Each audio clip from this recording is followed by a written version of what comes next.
see all these faces out here. This is such an important part of our engagement as citizens and as voters, and so it's wonderful to see faces out here and see the participation. This evening, I want to start off by thanking the American Legion. Thank you for hosting us. It's a great turnout. It's a wonderful room with lots of space for our candidates and their guests and other folks who are here to see this evening's debate. We also want to thank our co-sponsors this evening, Central Fairfax Chamber of Commerce and the Greater Merrifield Business Association. Thank you guys for putting out the support, putting out the word, and helping us be able to engage with the candidates. My name is Emily Jenkins. I am the chair of the Greater Falls Church Chamber of Commerce, and it's wonderful to see all these voters out here this evening and be able to listen to our candidates this evening. At this time, I'm going to turn the microphone over to our moderator this evening, Doug Francis. He is the vice president of the Northeast Vienna Citizens Association, has tons of experience moderating these for city council candidates, so we look forward to having his expertise this evening. I'm going to ask him to come up now to introduce the candidates. Thank you all for being here.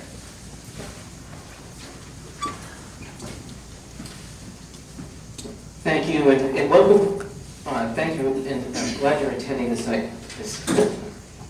Welcome, and thank you for attending this evening's event, hosted by the Falls Church Chamber of Commerce and co-sponsored by the Central Fairfax Chamber of Commerce and Merrifield Business Association. The candidates in the State Senate District 37 Democratic primary are Chap Peterson and Saddam Salim. Erica Yalowitz decided to withdraw from the race today. Let's please give them a round of applause.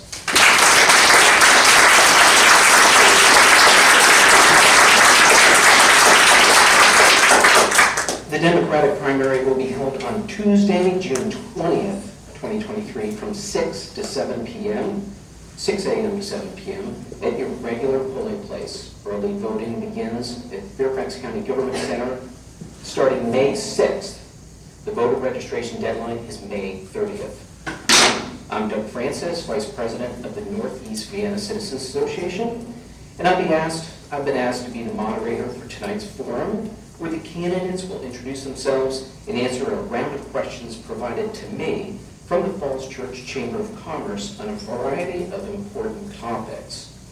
The candidates picked numbers earlier, and Chap will go first this evening. Each candidate will have 3 minutes to introduce themselves and why they are running for office. They'll have 2 minutes to answer each question during that period in alternating order. And after the question period is closed, candidates will have 2 minutes for a closing statement or can elaborate on a past question or a question that was not asked. And then move into our questions. The new 37th district. The 37th district is large. It covers Falls Church, City of Fairfax, Town of Vienna, Oakton, Dunmore, Merrifield, and parts of Tysons and the surrounding areas. Our question: how well do you know this district and its distinctive neighborhoods? Have you met with citizens of the 37th district? What do you see as the district's biggest opportunities and challenges? You got 2 minutes. Can we do an opening statement first? You have 3 minutes. Thanks, Chap. I'm glad sorry. you're here. Well, that sort of teased Okay. me for the first question, but There you go. thank you. First of all, thank you, Doug. And now I know what the first question is, so I got I want to begin by thanking you all for coming out. I realize it's an imposition on your time and coming out through traffic. We may get a question about traffic. I would entertain that. But it's significant. This is an important election. This is an important race. And I vividly remember being here 16 years ago when I was the challenger. I was running against the incumbent. And that was a tough race, and it's a very daunting task. And I want to congratulate my opponent for being here. And the questions and the opportunities that he brings, he's worthy of that. And I enjoy this process. It's an important process. You all elected me in 2007. You've re-elected me for 3 election cycles since then. And the question has been, what have I done on your behalf? And I think the last few years have been very impactful. I led the legislation in 2021 to reopen the schools when they had been closed for a year, which was an unprecedented event in the lives of our children. That was very significant. I led the fight to bring kids back to normal, to have them play sports again, to have them interact again, to have them basically live like children again. In 2022, as a member of the Budget Writing Committee, I was the one who had the idea to have an historic pay increase for teachers, where we raised their pay by 10% over a biennium, which larger than any pay increase that we'd had. And I'm very lucky to enjoy the endorsement of the Virginia Education Association. Right now, ironically, we're in a budget dispute with the governor whether or not we give teachers and state-supported employees an extra 2%, or whether or not we use that as part of a corporate tax cut. The Democratic position, which I strongly support, is again to invest in our teachers, invest in education. That's in the past in a lot of ways, and what I really want to talk about is moving forward. Because when you select a state senator to represent your area, you're talking about what values should that person represent. And to me, there's really three categories of values I'm going to talk about tonight. The first one is personal freedom. Our identity as Americans is basically the ability to make our own choices, whether it's our own healthcare choices or our own reproductive choices, but that's number one, personal freedom. Number two is environmental responsibility. There are millions of us in America, but there's only one Earth, and I want to talk about that today, some of the measures that we're taking in Richmond to basically preserve the environment, the role I've had. And then the last is economic progress. By the way, was that a 30-second? That was the 1 minute, so maybe you've got about 30 seconds. Okay. Economic progress, because one of the things that I can tell you is that we're not creating jobs and we're not making money, and none of this other stuff is possible. And I want to talk about ways that we're going to expand our economy, ways we're going to revitalize our education. I have an idea for basically revitalizing our community college system, which has become more abundant over the last 20 years. And finally, looking at ways that we can protect and incentivize small business. I'm very cognizant of the fact that the Chambers of Commerce are sponsoring this debate. Small business creates 75% of the jobs in this country, and how we protect that, I think, is critical, and that's one of the things I'll talk about. Thank you very much.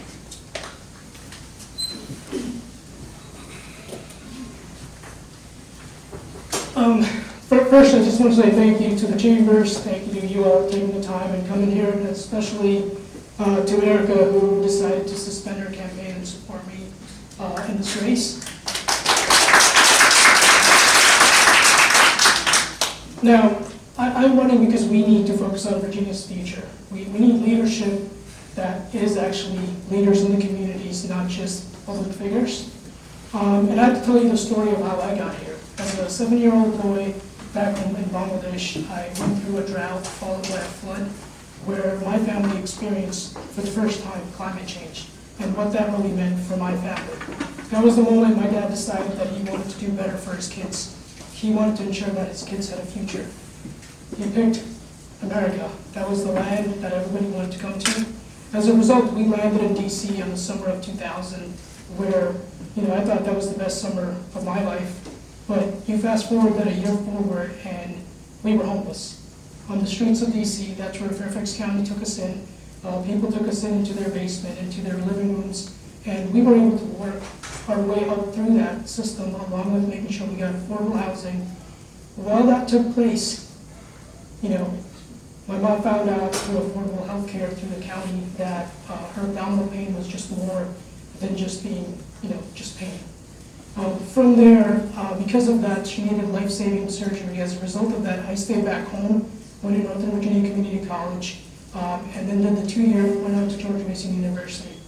The reason I tell people my story is because those are the things that Democrats don't fight for and they continue to fight for is affordable education, affordable health care, affordable housing, along with just an economy that's going to work for everyone. Now, as a result of all that, the investment that Democrats have made in me over the years, I stayed in the area, I worked in the district, I also live in the district. As a result of that, that's an investment that you all made as Democrats over the years. Those are the investments that you all made, and I'm going to return on that investment. And again, we deserve a senator who's going to fight for issues in our community. Reproductive rights, gun violence prevention, the rights of LGBTQIA+ people, education, affordable housing, and support an economy that works for everyone, not just for the selective. Anyone seeking the Democratic nomination should be willing to stand up for the issues that Democrats value. I'm out in the community. I've been out in the community since day one, talking to labor, teachers, retirees, young people, firemen, law enforcement, and community leaders. And I have knocked over 3,000 doors, and I'm out there literally talking to everyone.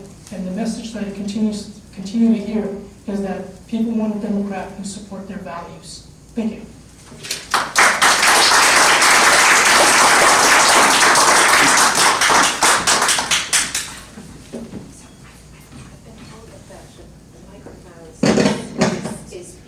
Is making the noise if you touch the podium, so they just said. Don't touch the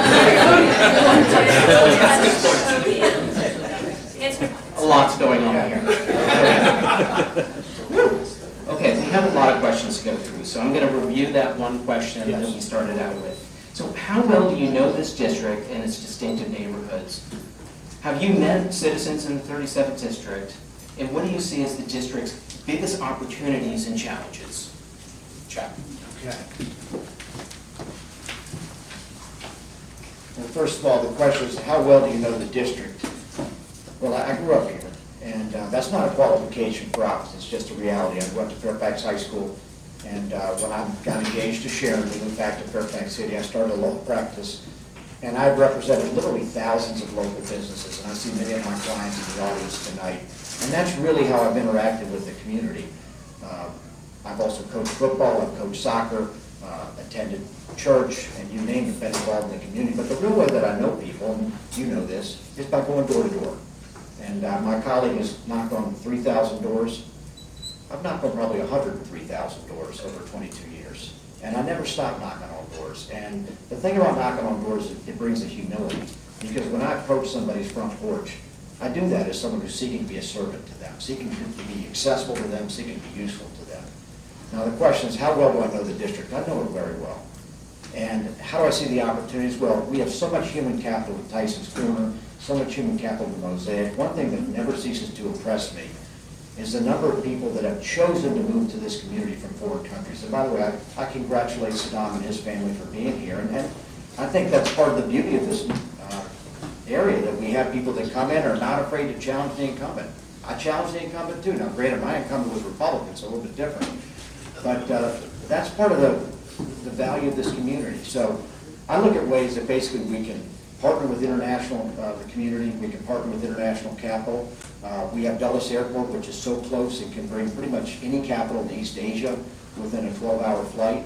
We have George Mason University that we can leverage for all kinds of issues, research capital. I've talked about opening a medical school, and in fact, I brought legislation 3 years ago to take the first steps to open a medical school, which would be right here in Northern Virginia, that would create jobs.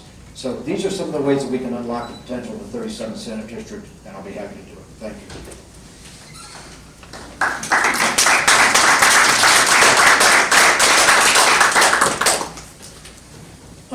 How well do I know the district? Over the last 6 years, the times that I've been involved with the Democratic Party, the local committees, as their chair of Providence, along with finance chair for FCDC, which is the Fairfax County Democratic Committee. Prior to that, I worked almost on every campaign possible, from governor to local elected officials to school board members, to the point where I can now go to everyone's home that I knock and they recognize me from prior years. That's how well I know the district. The other thing about the district is that, my dad came here when we were here, and he's been in the same place that he worked at Honda Union Restaurant, where he has gone from being the dishwasher to the head chef and then retiring. 20 years of commitment to one place, a local business, that not only gives back to the community, that is a tie that I will never forget. That's how well I know the district. Yes, of course, if I didn't talk to citizens, I wouldn't be sitting here or just being here talking to you all. And through talking to citizens in the district, just constituents in the district, what I hear at the door is that we're not doing anything to prevent gun violence. We're not doing anything when it comes to retaining our teachers in the area. What we're doing is we're saying we're going to give them 10% over 2 years. That's essentially 5% on a 2-year budget plan. But yet, we're not paying teachers more than the national average, that they have to live outside of the county. They have to live outside of the district. That is what I'm hearing at the door. Can we improve on a lot of things? Yes. The the traffic, we can improve on that. There's a lot of businesses that are in Tyson's Corner. That's a hub for entrepreneurship. That's a hub that we can use to bring in young people to the area so that they stay here, they work here, they get back into the local economy. That is what I think the challenge is right now. It's not just a challenge, it's also an opportunity for us to say, we have something great in the district, let's make that work.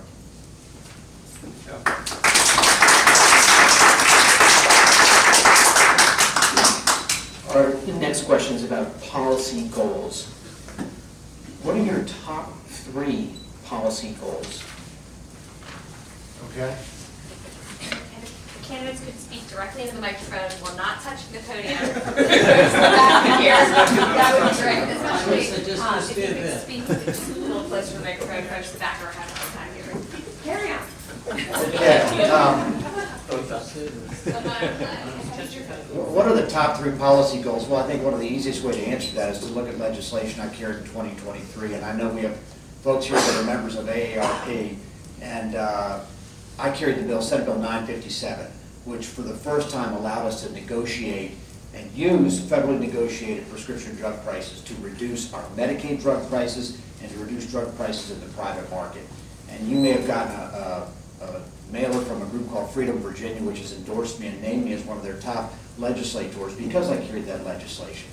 And I carried that legislation, A, because it saves taxpayer money, but B, and more importantly, it saves money for senior citizens that are on medication, because for the first time, we will actually use federally negotiated prices to cut prices for you if you pay for prescription drugs. So that's probably my top bill coming back for 2024. And by the way, that passed the Senate 26-13 with 5 Republicans voting in favor. Number 2, which is important, and I granted it's not immediately adjacent to us, but this issue of data centers. We have this issue in Virginia where we have become basically a national hub for data centers. And they come to Virginia because we give them a sales and use tax exemption, so we basically are incentivizing them to come to Virginia. We're attracting very little revenue at the state level for them. There is some local revenue, but as a result, they're a tremendous drain both on our water resources and more importantly on electricity. We have to build all these new interconnection lines to basically connect these centers. It's going to eat us up, folks, if we don't get a handle on that. I had legislation to slow down that progress. I had legislation to put restrictions on it and at least study the issue. That was defeated at the behest of the Governor Youngkin. But that's my second issue. The third issue that I really would talk about, and I've touched on this before, is in terms of George Mason University. I'm a big believer that to take it to the next level, we need to create a medical school. We already have biomedical schools around it. This would allow them to come together. We'd also create more doctors, more physicians that would be in our community, would provide us better health care. So there's 3. Thank you.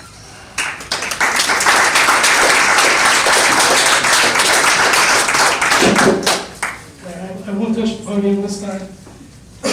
But again, my top 3 priorities are going to be, preventing gun violence, immediately banning assault weapons. I get it's, we can't take away people's guns, but we can do things to prevent gun violence. And that is what we're going to, I'm going to start with. The other thing is reproductive rights. When we talk about reproductive rights, it's not just providing access, providing care. It's beyond that. It's talking about giving access to communities like the LGBTQIA+ communities, aftercare, after somebody gives birth. Right now, of course, aftercare, along with making sure that we're not limiting people's right to choose. That is what's happening right now. The moment Roe v. Wade got overturned, our governor is looking through it, the Republicans on our side is looking, or the Republican in the General Assembly is looking through, how can they roll that back? That is just the beginning. If we're not fighting for those things, what are we really fighting for? The other thing is, of course, clean energy. When we're talking about clean energy, we're talking about electric vehicles on the street. We're talking about making sure we pay attention to the environment. Somebody who dealt with climate change, it's important that we, talk about our electric grid. My opponent talked about the fact that, he brought up the data center. They're going to take a lot of our electricity, a lot of water. It's going to impact the environment. We could work those issues out. But the fact is that we're not fighting to update our electric grid right now. And a lot of the Republicans will fight against the electric vehicle, the Clean Car Act, because we don't have the infrastructure to handle those things in 2025 and 2035. As a result of that, we need to go to update our infrastructure. And that's going to help out the environment, that's going to help out localities, raise not only taxes from businesses, but also allow them to create a local economy that's going to work for them.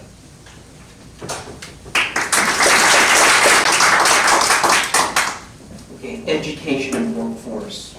Research and best practice shows better outcomes for students if they are connected to a work-based learning experience while in school, such as apprenticeships, internships, job shadowing. The question, how can Virginia expand these opportunities in K through 12 and higher education to better prepare students for the workforce, both from educational content and life skills perspectives?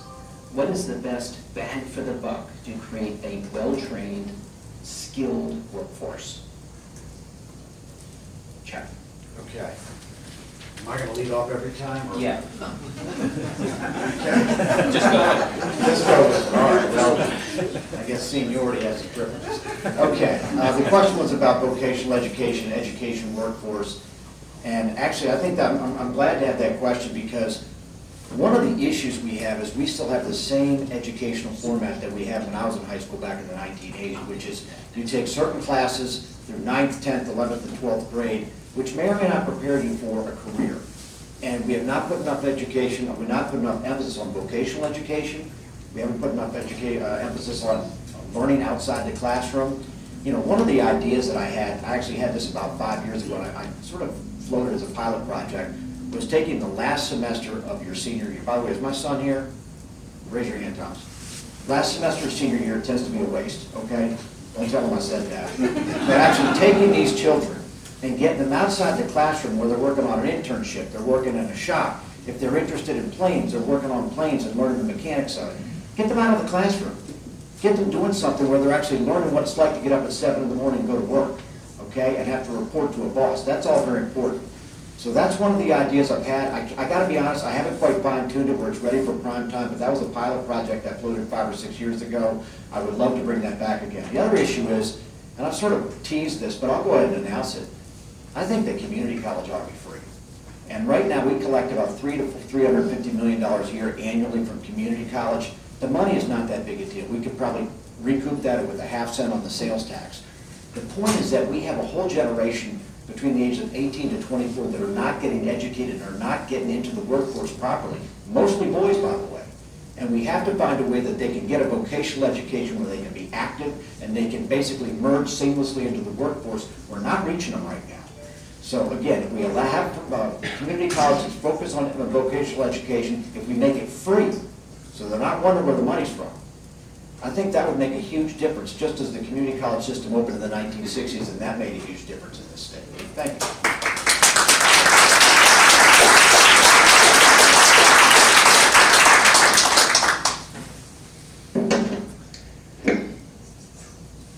Sorry. But again, with education and the workforce, we're not getting a lot of folks ready to go into the workforce. It's, as somebody who's been to Fairfax County Public Schools, somebody who's been through the community college system, I know the value that that brings. Not just to me, to thousands of other kids within the county, within the state, and we do need to fund those programs. And the reason I say this is because as folks that are in high school, they get an opportunity to learn something that they otherwise would not.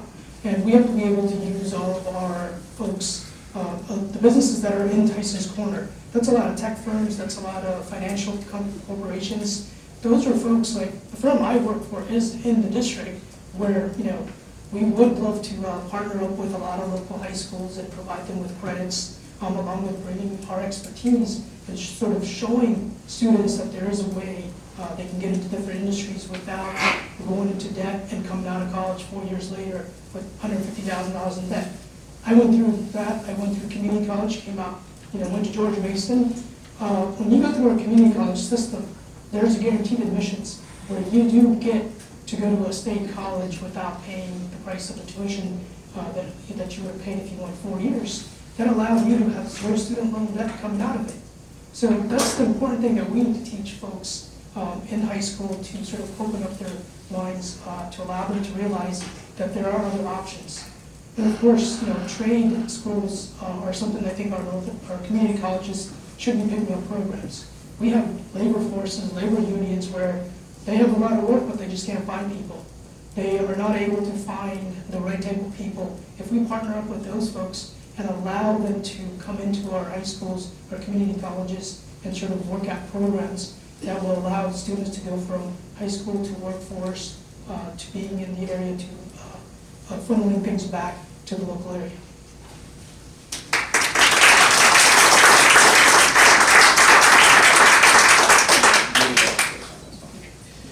The right to work. Like 27 other states, Virginia has right to work laws which do not require union membership as a condition of employment. The benefits and drawbacks of this law have been hotly debated in recent General Assembly sessions, and proposals to repeal it have repeatedly surfaced. The question, what is your position on Virginia's right to work law? So, Again, I'm in a state of Virginia where there's the Virginia way, the old way, whatever they want to call it, but I'm going to be straight and frank with you. The right to work, I'm for repealing right to work. Again, the reason we need to do that is, if you look over the last couple of years during the COVID period, from the early 2000s to until now, we have seen union workers be the front line of our society. We have seen taxi drivers, we have seen Uber drivers, we have seen teachers, we have seen essential workers that put themselves out there during the pandemic. And for us to say, for me to sit in the state legislature and say, I don't want to give you your benefits, that doesn't seem right to me. For us to tell them we don't want to give them a seat at the table, that doesn't seem right to me. For us to tell them we don't want to pay them the right salaries, we don't want to negotiate with them, that does not seem right to me. And the other thing is, if we're going to tell part-time workers we're not going to give them paid sick leave, that doesn't sit right with me either. I know too many friends who work multiple part-time jobs just to make ends meet.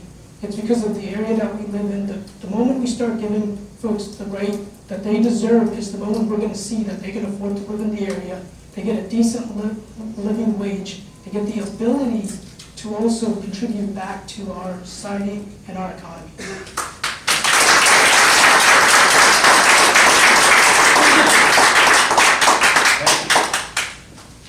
Well, I think we're going to start to get to the part of the evening where we're going to go disagree, and I'll tell you why. I've supported raising the minimum wage to $15 an hour. I've supported collective bargaining rights. I've supported project labor agreements.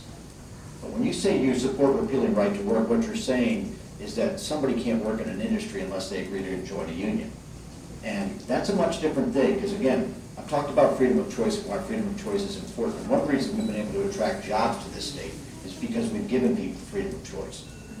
And again, if you take away freedom of choice, you're going to cost jobs, and that's going to have a ripple effect across the whole economy.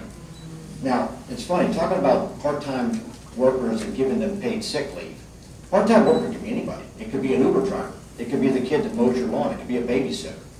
Imagine that you have someone that mows your lawn, and at the end you have to pay them $75 and then contribute money to their 401k.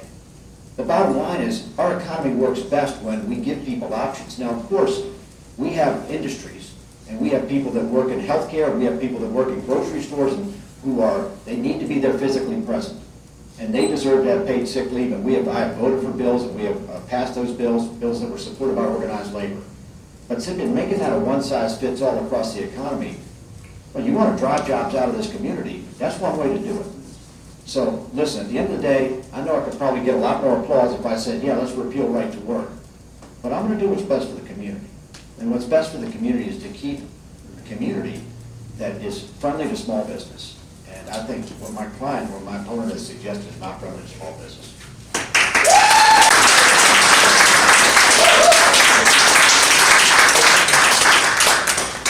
So, Chap, you'll get this one. Okay. Fostering entrepreneurship. Much of Virginia's state economic development system is dedicated to recruiting new businesses to the Commonwealth. However, the state lags behind in terms of existing and small business services and ranks number 44 in generating new entrepreneurs per year. The question is, how will Virginia create innovative companies again, like those that started here, like AOL, Nextel Communications, Capital One Financial, or MicroStrategy? What will you do to advance innovation, technology, and entrepreneurship to support economic growth and job creation? Thank you. I think the first answer to that is kind of a lead on to what we were just talking about, is you have to have a business-friendly environment where you're not loading down small business with regulations. I'll give you an example. My cousin lived in California. By the way, she's a very liberal Democrat, okay? So don't worry about that. Moved to Virginia because she could not get the permit she needed to start her business in California. So she moved and opened up a factory in Stafford, Virginia. I'm her attorney. And so we were able to accommodate her business in Virginia. Again, this is a social, liberal Democrat coming to Virginia to open a business because in California she could not get the permits. So we have to be friendly to small business. Secondly, and I agree with Saddam on this, we have to train up a workforce that's going to be available and going to be able to step into these jobs, jobs that require technology training, jobs that require computer science, data science degrees, so that they can step in and pick up these jobs. And yes, internships are critical, and I think that's where labor unions have served a great role. They can train people, particularly in jobs as electricians, as plumbers, as sheet metal workers, you name it, that they can merge seamlessly again into the economy. But the bottom line is it all starts with you have to have a business-friendly atmosphere, okay? And if you crush small business with taxes or with regulation, you're going to drive them away. And we've been very successful in Fairfax County because we brought businesses in that would not locate in Maryland, that would not locate in the Northeast. And I'm not embarrassed about that. I'm proud to be a pro-business Democrat, okay? That's kind of my identity. At the same time, look, we've done things like protecting workers' rights. We've raised minimum wage, but we would be foolish to try and reinvent ourselves, with some type of quasi-socialist regime that my opponents seem to want to go. That just makes no sense. Thanks.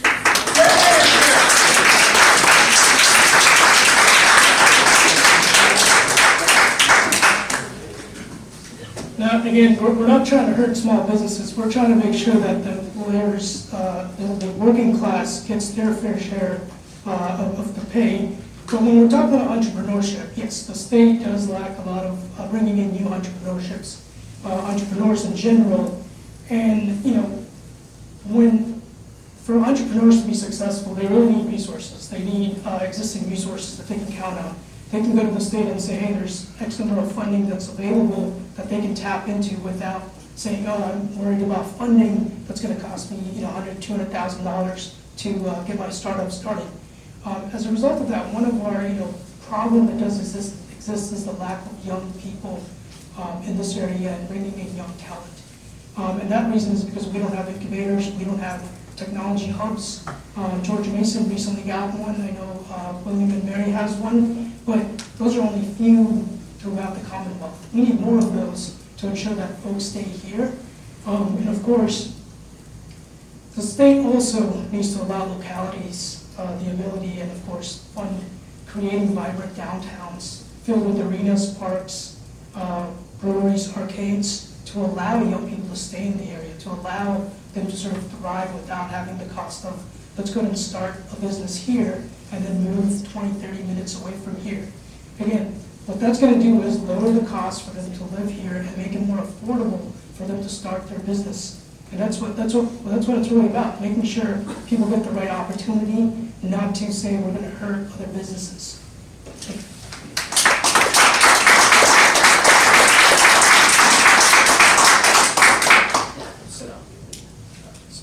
Small independent businesses. An important part of our economy is our small independent businesses. The question, assuming your victory, what single issue affecting small businesses would you prioritize in the coming term? What do you think the Commonwealth should do to retain and attract small independent businesses and help them be more successful?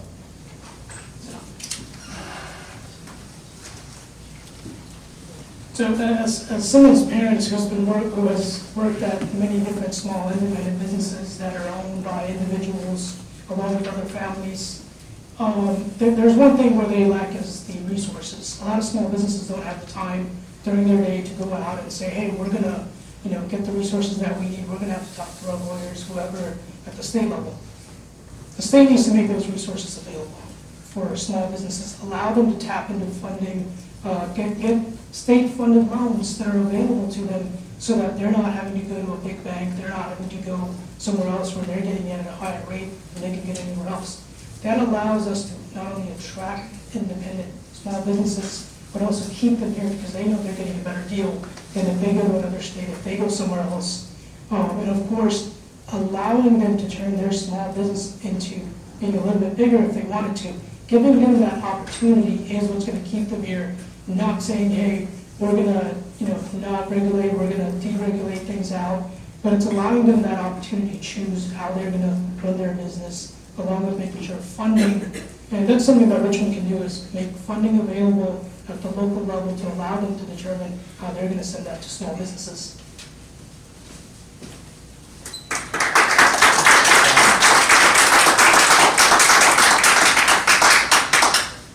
Again, I'm going to respect my client's or my opponent's response, but I'm going to disagree with it a little bit. Sometimes the best thing you can do is just get out of the way. And when someone's starting a small business, sometimes the best thing you can do is allow them to succeed and allow them to thrive. Now, let me talk about a few ways you can do that. One is streamline permitting. A lot of businesses, for example, need commercial driver permits. And can they go to one place to get it? Can we open up a DMV? One of the first things I did when I was a state delegate was allow people to go to the city hall to get DMV services. I know Tom Clinton is here from City of Falls Church. Allowing people to go to DMV and get commercial driver's license, that's one of the first ways and most efficient ways they can expand their business. Two, giving them a break at tax time. You know, it's so hard as a small business. You're constantly filling out personal property tax returns, B-poll returns, you name it. But basically giving them a way that they can keep more of their income back and basically hire more people. I'll give you a good example. I passed basically the bill that allows you, if you own an LLC, to take a deduction for those state taxes you pay on your federal return. It was a federal law, but it will allow every single small business owner in this room, and there's a lot of them, you will save money on your next tax return thanks to my legislation. And then third, you've got to allow people to grow their business organically. And this kind of comes back to what I talked about. Look, my wife and I own our firm. We give full benefits for all our employees, and I believe that very strongly. But if we bring somebody in as an intern, do I not pay them, or do I pay them and suddenly I got to set aside money for paid vacation, set aside money for 401k? If you're a business owner, you know exactly what I'm talking about, okay? Let's not create regulations that will harm small business. Let's give them a chance to grow organically, understanding that once they do, they'll have a chance basically to pay higher wages, pay higher bonuses, and grow. And that's something that I feel will benefit the small business community.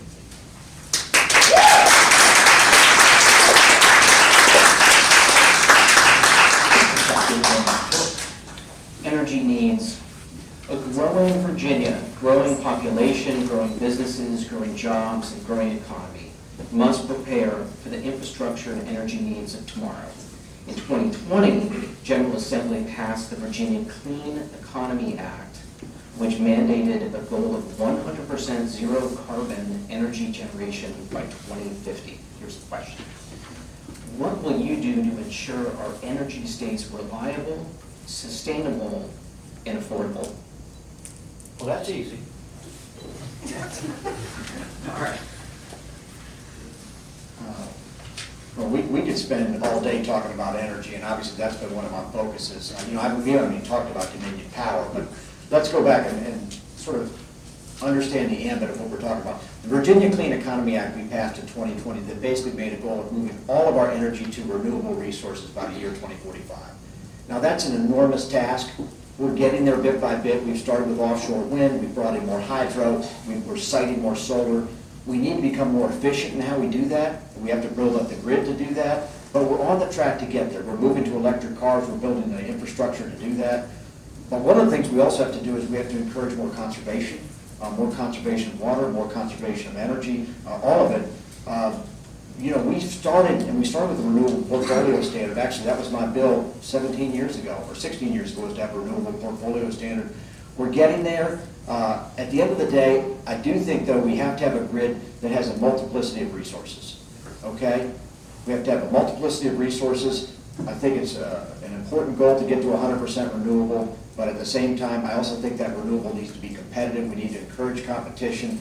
As you know, if you follow the newspapers over the last decade, I've always been an opponent of Dominion Power, not because I disrespect the fact that they provide energy, they provide power, but they're not in competition, they're a monopoly.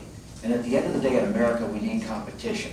So disaggregating their power, disaggregating basically the grid and allowing more people to compete, that to me is the American way. It's also the more efficient way. It'll drive down cost, and eventually it'll make us more reliable and more sustainable, because we won't just have one source, we'll have thousands of sources.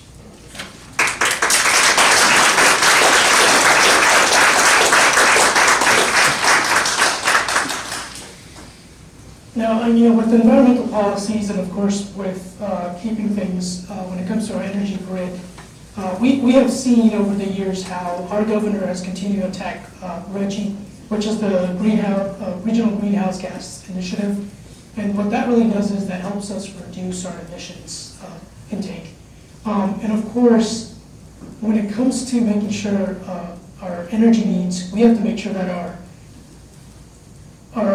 we're prepared for different grids when it comes to solar, when it comes to wind energy. And of course, Republicans have tried to attack our clean car laws. Since it was instituted, even the last session, they tried to repeal it because they know that, as Democrats, we're not doing anything else on top of that. We're not saying we're going to introduce bills that are going to ensure that our electric grid is stronger, that it's ready for 2025, 2035. We're not putting those bills out there. That's really the problem, is that we're not making sure that our grids are secure. We're not providing additional alternative energy when it comes to wind, when it comes to solar. Right now, if I were in the General Assembly, I would be fighting for those things. Alternative energy, where we can become a hub for that. We can make part of our, south of Richmond, a lot of those areas that's got empty factories, we can use that as a way to innovate and revive our green energy factories from producing windmills, from producing solar panels. That's going to allow us to be the place where we produce and we sell, and we also use solar panels and windmills as well. So thank you.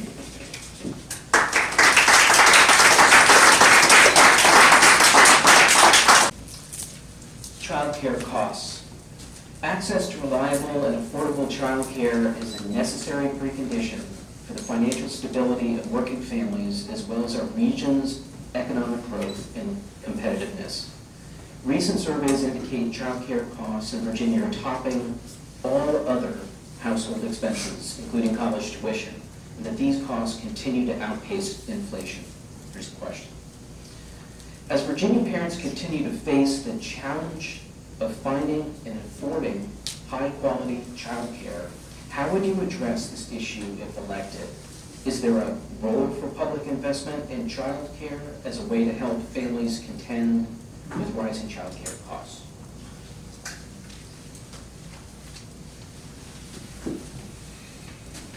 Now, when it really comes to childcare, we have to look at it from the point of view of what can the state do? How can we help? How can we allow localities where they do have programs such as somebody that's going to be able to get a permit to run their own daycare? That's where the state can come in and subsidize some of that. They can do it by localities to localities. As somebody who's been in the Fairfax County area, I know the benefits of those programs.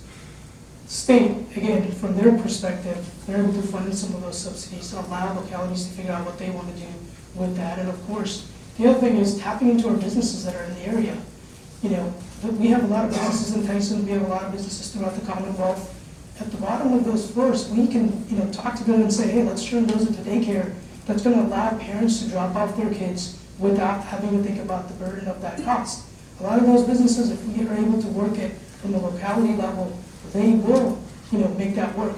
It's not that we're taking away from anything from there. It's not that we're trying to take away an extra couple $100 from them. We're trying to cooperate and work with them, ensuring that our communities get what they want. People are able to go back to work full time.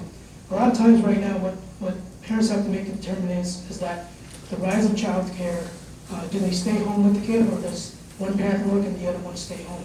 So the state's job should be either providing a tax credit for families that meet a specific income level, or allowing funding for localities to ensure that they subsidize child care.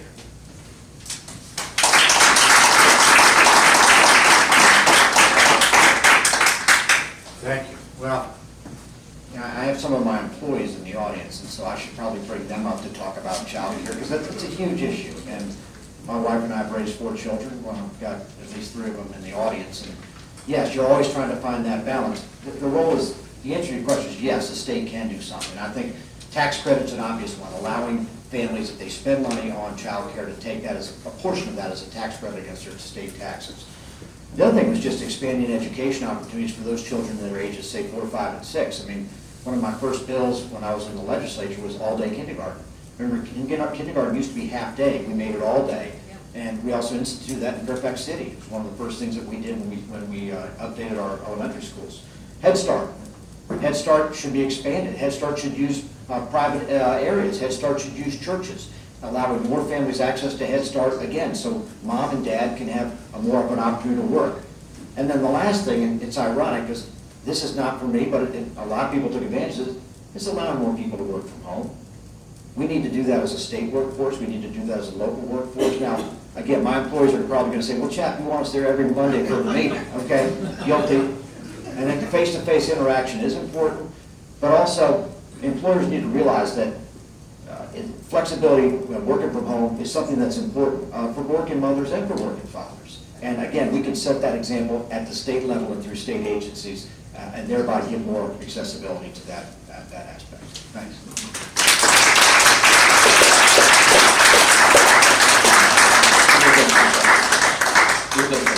Okay. Metro Rail. Metro Rail runs through the 37th district with the Orange Line to Vienna and the Silver Line through Tysons. It's an essential driver of the region's economic growth, but it is at a critical juncture in terms of structural funding challenges and ridership. Metro has had tough times lately with safety, reliability, and reduced operations and declining ridership. Here's the question.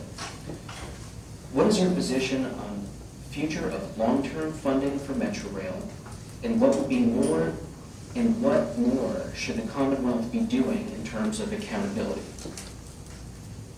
Chuck. Thank you for that question, and that is not an easy question, because, you know, that's a conundrum that I would offer anyone to stay afterwards and talk to me or talk to either one of us about what the solution is for Metro Rail, because our rider rates have been declining for years, and a portion of it was COVID, but a portion of it has also been the growth of Uber and Lyft and a lot of these services where people don't take the Metro anymore. Instead, they drive or they take these services, so it's really just changed the transportation model. You know, ideally, when you have a public transportation system, 50% of the revenue is fare box, the other 50% is government support. We're not near that right now. That's a problem. I do think that we have to look at alternative strategies. Rapid bus is the most obvious. We're using that on Route 1. I think if we extend the 66, we could have rapid bus in those new lanes that we dedicated. You know, when I ran for delegate in 2001, and one of my points was extending the Metro Rail or extending the Orange Line out to Centerville. Didn't happen. I'm waiting for them to get beat up for not keeping promises. But I really think at the end of the day, fixed rail is not as efficient as other options. And bus rapid transit is really the most obvious. So we'll always have Metro in our core. And I think from East West Falls Church going inward, it will be our core. Rail to Dulles is part of our core now. But I do think we have to be more flexible, particularly with bus rapid transit, and just recognize that commuting patterns are different. Again, people staying home, they're not on the highways as much. Now, I know they were tonight, that's why some folks were late. But the bottom line is, I don't think we can rely on Metro to be a one-size-fits-all solution for our commuting patterns. I think it's going to be part of a larger puzzle, which includes, again, rapid bus, VRE, and, carpool. Thanks.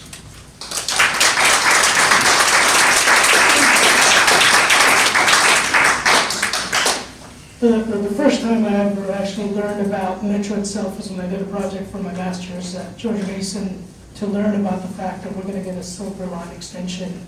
And that was in 2015, and it finally happened in 2023-ish. So that's what I mean. It is part of our area. It is part of the district. It takes a lot of toll out of the area. And yes, ridership has declined over the year. But what we really have to do is, expand Metro itself. We saw that Metro, when they talked about years ago, they're not going to, put their buses in some of the places because they see low ridership. that is an opportunity for Fairfax County, for other counties, to say, hey, we're gonna go ahead and put our Fairfax connectors in those routes, knowing that people still need those services. And of course, the other thing is, when we talk about ridership, and we talk about how, we're not getting enough folks to use the metro, and that's because we're not building homes around metro. We're not building it where it's near a metro station that someone like me, anybody here that can live, and then they can just literally go downstairs, take the metro, and then go to wherever they have to go for their job. That is what we're not doing right now.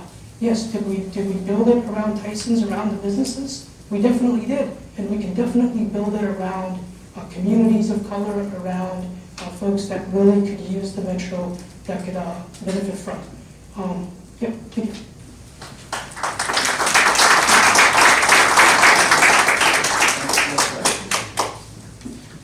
Housing affordability. A sustainable, thriving, and economically competitive Northern Virginia requires a range of housing options affordable to a broad spectrum of citizens. Our region, however, has a high cost of housing and has seen across the board cost of living increases over the past decade. Here's the question. How will you seek solutions to address the rising cost of homeownership and living expenses and improve housing options and supply for our workforce?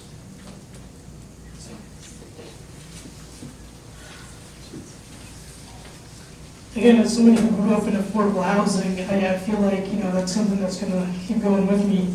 But again, affordable housing in this area, it's not just about, hey, we're just going to have houses that are going to increase in their values. We have to make sure we not only preserve the housing we have right now, but the key to affordable housing is building more housing. And we have to be able to build them around transportation hubs, around businesses, to ensure that the accessibility is close by, so that you don't have to purchase a car, you don't have to get other form of transportation. That will significantly reduce the cost on families and persons to a degree. And of course, we need to find creative ways in finding where is housing going to come from. You can't just put an apartment complex and more buildings in neighborhoods. We simply can't do that. What we need to look at is how do we rezone allow localities to look at their zonings. And the reason I say this is because over the last couple of years from COVID, we have seen a lot of buildings, we have seen a lot of office space where they're no longer using that. People are working from home. We have to allow localities the ability to go into those places and say, hey, we want to turn those into affordable units. We want to be more creative about how we use that space. Right now, I work for a firm that works for a big firm, and we have a couple of buildings that are just sitting empty because no one's really going back to work, and we're not required to go back. And I'm sure they would love to turn those into affordable housing units that could serve other communities.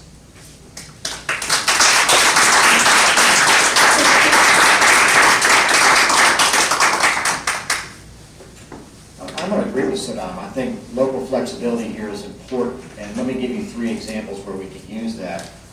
One is, I agree that taking what is maybe a commercially zoned property and allowing it as an auxiliary use while it's still vacant, that it be used as residential housing, I think that makes a lot of sense. And it would create more affordable options right in our downtowns often, because folks live in our downtowns, they use the shops, they use the restaurants, they go out for a drink. So I think that's a creative way that we could use that. The other thing, which is kind of the flip side, is taxing empty spaces. We have buildings in our downtown Fairfax City that have sat empty for 6, 7, 8 years. And again, oftentimes the owners, it makes no sense. Oftentimes the owners are taking it as a tax write-off or a tax deduction, and the local governments are stymied. They're not able to get people in the door to actually create business, create living, create life. So I think that's another way, is to actually give the localities the ability to tax empty spaces. Finally, this is an idea that I had when I was, Saddam's age, a long time ago, and that is split rate taxation. And split rate taxation means that you tax vacant land and occupied land at different rates. In other words, rather than just taxing everything at, say, $1 for $100 of assessed value, you have a lower value for improvements and a higher value for the raw land. And what that does is it encourages people to actually develop land, oftentimes with multi-story apartments, multi-story developments. You can do that around metro stations. You can do that in downtowns. You can do that in places where you want to create density. So you can use the tax code to be clever, to actually incentivize development. And I think in a way that you can get that to try and revitalize those downtowns, revitalize those walking spaces, because I agree with my colleague, not my opponent, my colleague. I agree that you need to have people around these metro stations, you need to have them in the downtown, you need to have walkable communities. That's what our young people expect now. They don't expect to drive everywhere like we did. Thanks.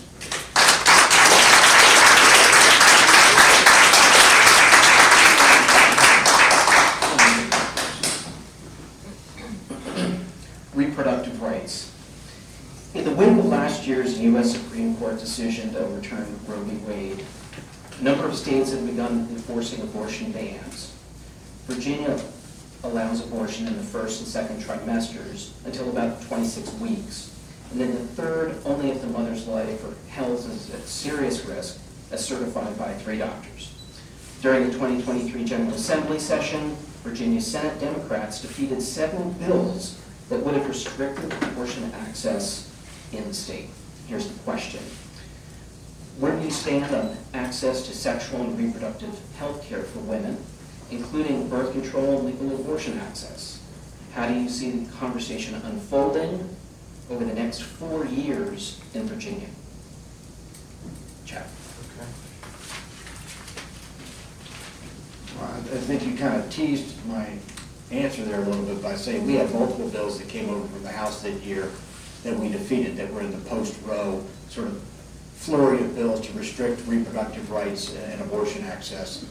And the short answer is I support the current statutory scheme that we have, which is the trimester scheme that we've had that was basically codified by Roe v. Wade, or was made part of the U.S. constitutional landscape by Roe v. Wade, and was repealed wrongfully, in my opinion, frankly, in a way that I think violated individual rights, in my opinion, by the Dobbs decision.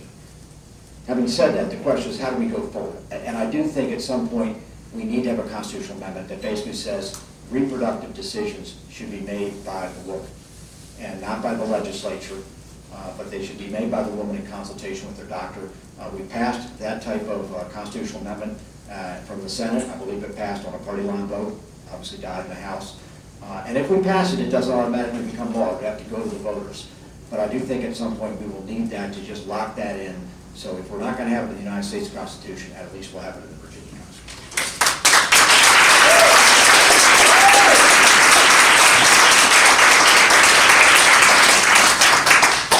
Now, with Roe v. Wade being overturned, it's crucial that we do protect reproductive rights. And of course, it's important that we support reproductive rights, not from the point of view that we're going to be going out voting for bills, but we also have to be out there in the communities. As senators, as whoever's your delegate, they need to be out in the communities with folks fighting for these rights. Now, again, when we look at, when we're talking about reproductive rights, when we're talking about reproductive care, we're essentially talking about a lot more than just saying, oh, we're going to go and reduce our access. States that have lower access to abortion care, just to reproductive care, also have a higher maternal mortality rates. That is something we're not focusing on. We saw California and we saw other states where they looked at that and said, wow, we just significantly went from like 10% to 20%, where women that are giving birth afterward, they're having severe pain, they're dying because of this. And we're not taking care of that. We're not focusing on all that stuff. We're fighting over the fact that, oh, the national trend and the agenda is that, oh, when it comes to reproductive rights, it's just killing babies, it's just abortions. There's so much more to that. And again, that's one of the things I will be fighting for, is to make sure that we have access to care from the General Assembly. We have access to care that people can rely on. Personally, as someone who benefited from some of these access from when my mom needed it, no one told her what her issues were. It was related to reproductive rights. And without those access, without those community health centers that need to be available, that need to be present in communities, she would not have been alive. That is why, it's not only just personal, it's also the ability for somebody to get the right access. And what the government needs to do is not to say we're going to make a deal saying we're going to give it to you or we're not going to give it to you. We need to go all in, and we need a senator who's going to go all in, not just halfway through.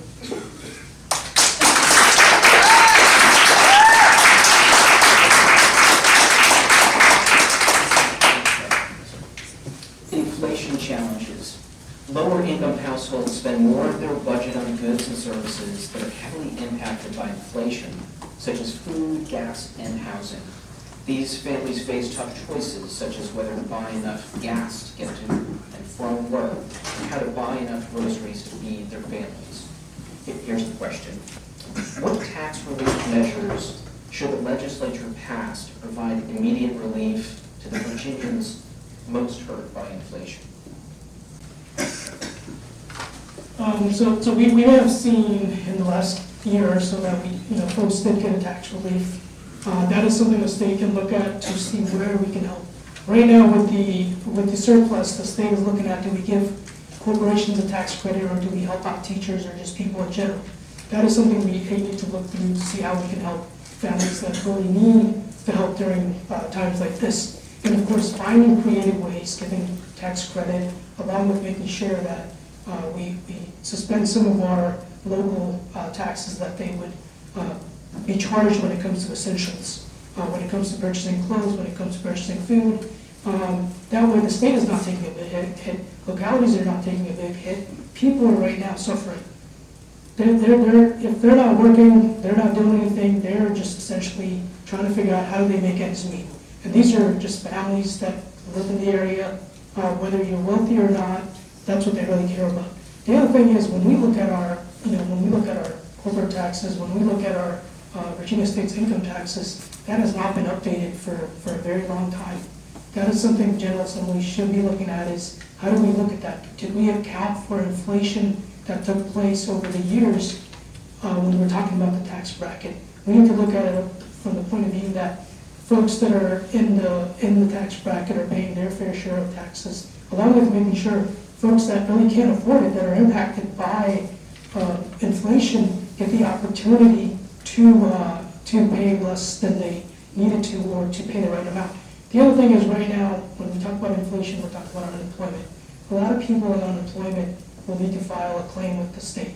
And over the last couple of years, people have complained that the unemployment system is broken. They're not able to submit their claims, they're not able to get their checks and all that. And what has the General Assembly done? Simply nothing. You call the governor's office, you call the unemployment department, and they'll just tell you, file next week.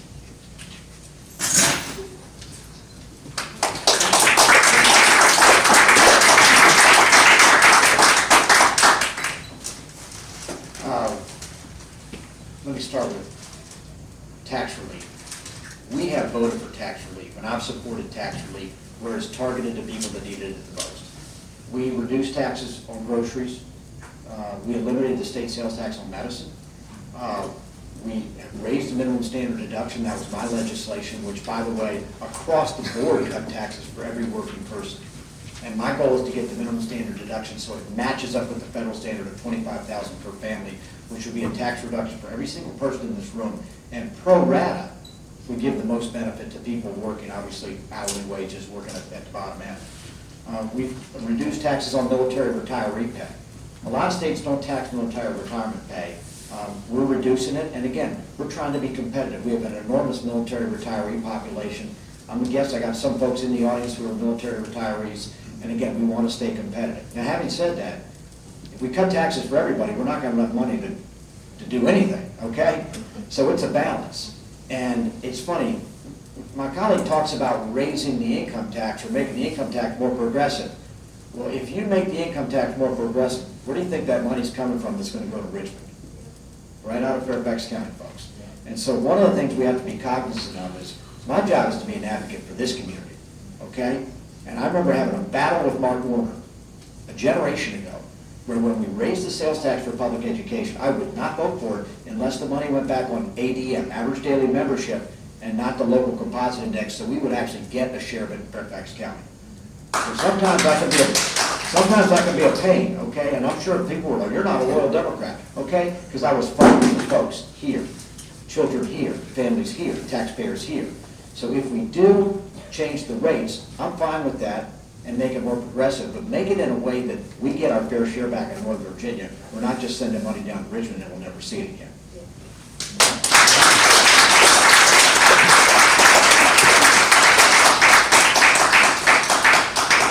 You go first on this. Yes, sir. Flood control. This last session, Virginia senators passed 2 bills, nearly along party lines, that imposed new restrictions on guns. One would prohibit homemade construction of so-called ghost guns, which are firearms without serial numbers made using 3D printers and other components. And one would prohibit people from carrying an assault weapon in public, such as an AR-15. Both were left in the House Public Safety Committee. Here's the question.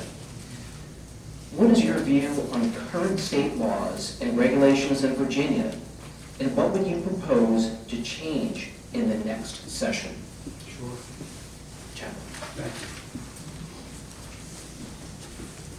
you.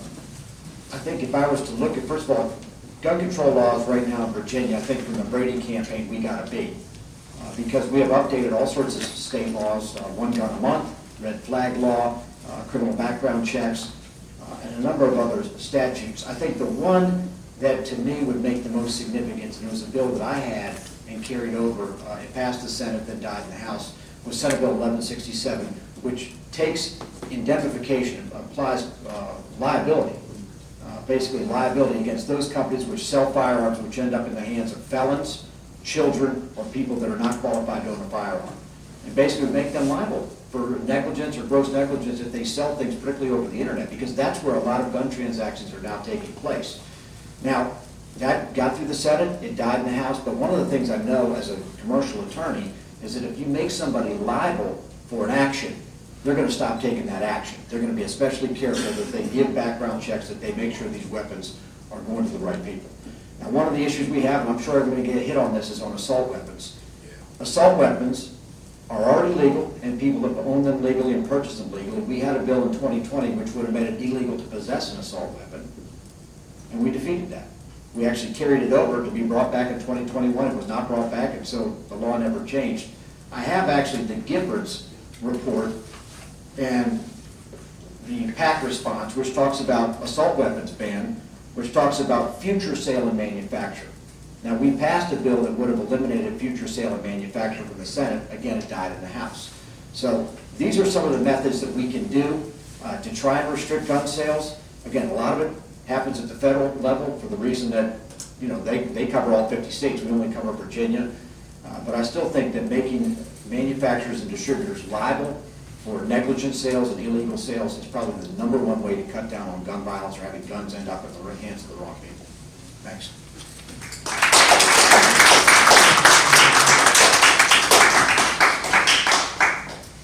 Now, again, it's, if I'm in Richmond, the first thing I'm going to do is ensure that we attempt and make sure that we ban assault weapons.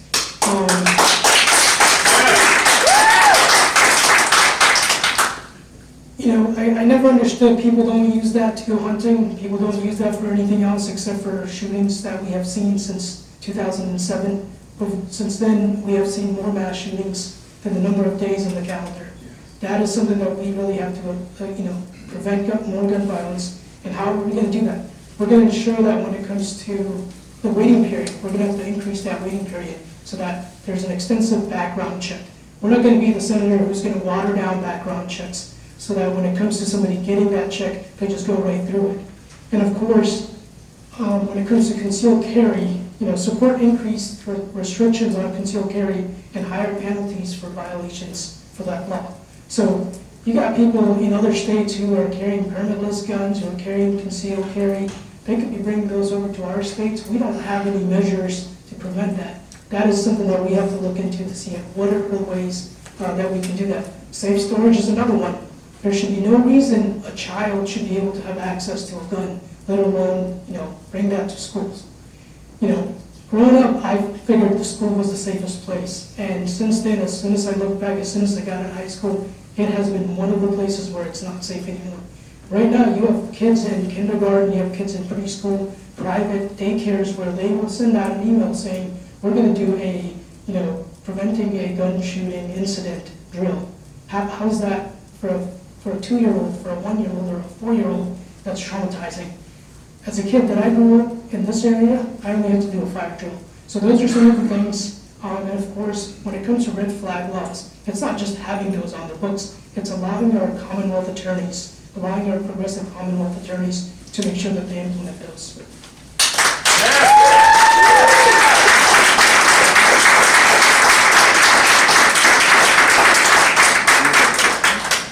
This will be the last question. Okay. Aging population. Residents of the 37th district are living longer. And as more baby boomers reach 65, the state has an important role to play in providing support for more elder-friendly living, especially to attract our older workers remaining in the workplace longer. Here's the question. How are you going to help Northern Virginia and the Commonwealth generally prepare for a rapidly aging population? So,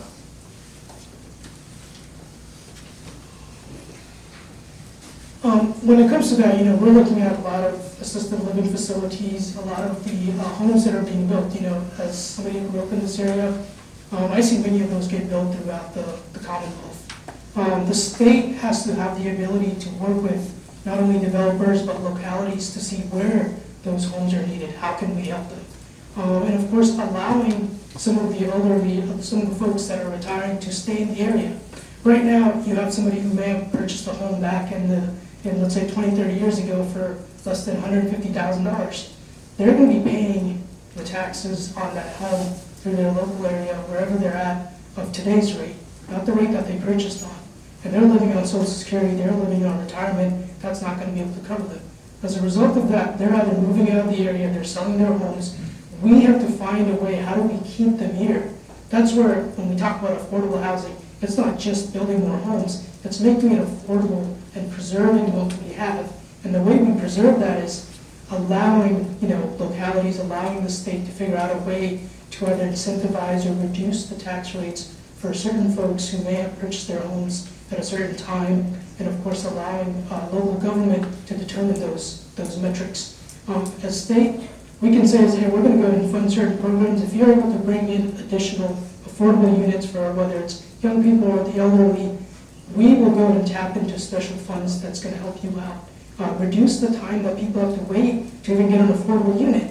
Personally, when my family went through it, we waited 2.5 years just to get a unit. That shouldn't be the case. Right now, if an elderly person wants to get Fairfax County's affordable housing unit, the wait time is more than a year. That means they would have had to apply about 2 years ago, about a year ago. So it's working with our local government, working with our local supervisors. Having a voice in Richmond just doesn't mean we have a representative. It means we have to have somebody who comes back and talks to our local government.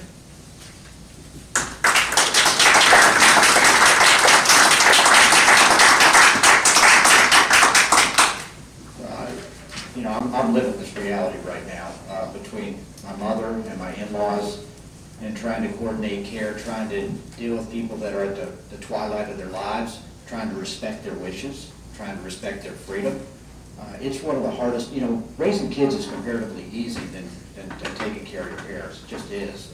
And probably what I would say as a lawmaker, if I look at it, the most efficient way to care for our elderly is in-home care. Trying to put them in a facility is extremely expensive.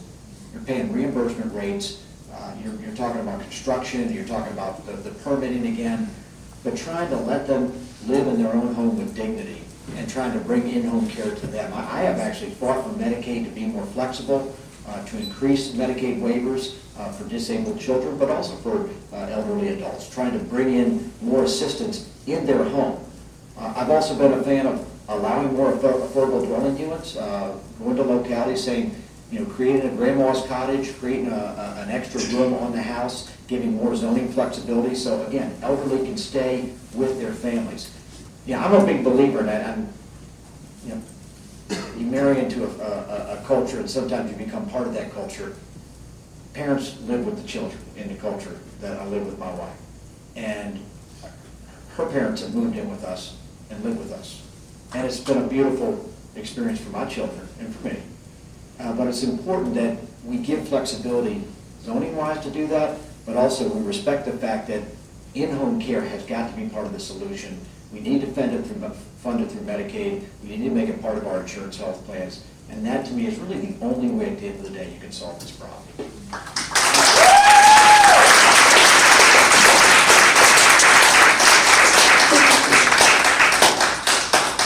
candidates will now have 2 minutes for a closing statement. They can elaborate on some past question or a question that was not asked. You have 2 minutes. Well, with 2 minutes, first I want to thank the moderator, the audience, and of course, Senator Peterson for actually, for this forum. And again, I just want to remind folks, for the first time in 16 years, this is a new district with an opportunity to elect a leader that will represent their best interest. And again, some of the issues that I wanted to touch about is something that's close to healthcare itself, where, we have an obligation to provide healthcare to a lot of people, and we're essentially behind in some of that. When it comes to the open market, we're not looking at the healthcare prices. We're looking at, who can afford it and who can't. So that's something that I didn't touch on earlier. But I just want to reiterate, while the other candidates focusing on fighting for Confederate monuments, comparing our school systems, being better off than the Jim Crow era, interfering with local elections, and simply fighting against the progressive Democrats, whether it's Commonwealth attorneys or just other state officials. I'm focused on being a leader for Virginia's future and a district who will fight to prevent gun violence, protect reproductive rights, the rights of the LGBTQIA+ people, affordable housing, education, and fight for the environment. My life experience, the dedication to keep going and doing right by the people is why I'm the right candidate for this election. So I hope on June 20th I can count on your support. Thank you.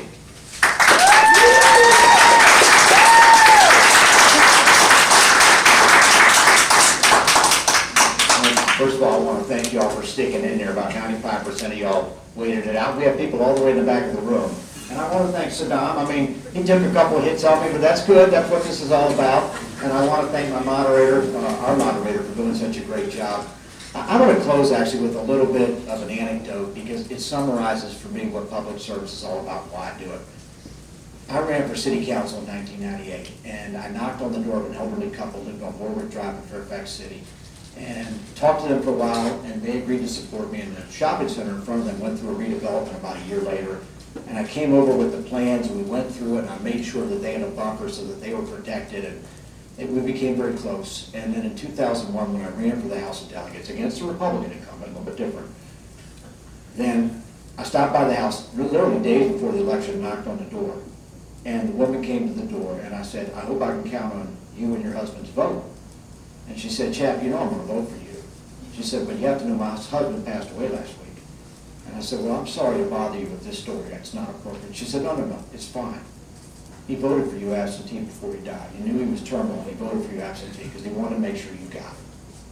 And I always said, that man voted for me, he was dead. And what's your excuse? But the story has a coda. I was knocking on that same block about a month ago, and I went back to her house. She's 96 years old. And she came to the door, and we talked. And she said, Chap, I'll vote for you. You can put your sign in the yard, and I'll vote for you next term also. And it just goes to show that politics is about loyalty. It's about building friendships and building relationships with people. And I respect that my colleague has knocked on 3,000 doors. I don't need to talk about how many doors I knocked on. I've been to your house. I've been to your civic association. I've been in your parades. And the bottom line is, I'm there because I want to represent you. I represent a community, not a committee. I represent a community. And with your vote, I'll continue representing this community for 4 more years. God bless you. Thank you very much.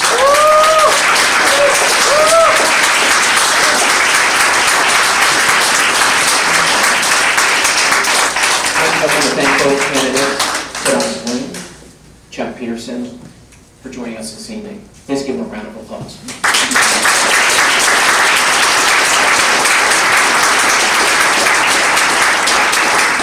We'll be here for a little bit afterwards to meet you and talk to you, but we do need to be out of here by 8:15, so we're going to clear out of the parking lot before we get chased out of here. Thank you very much. Drive carefully. Great work.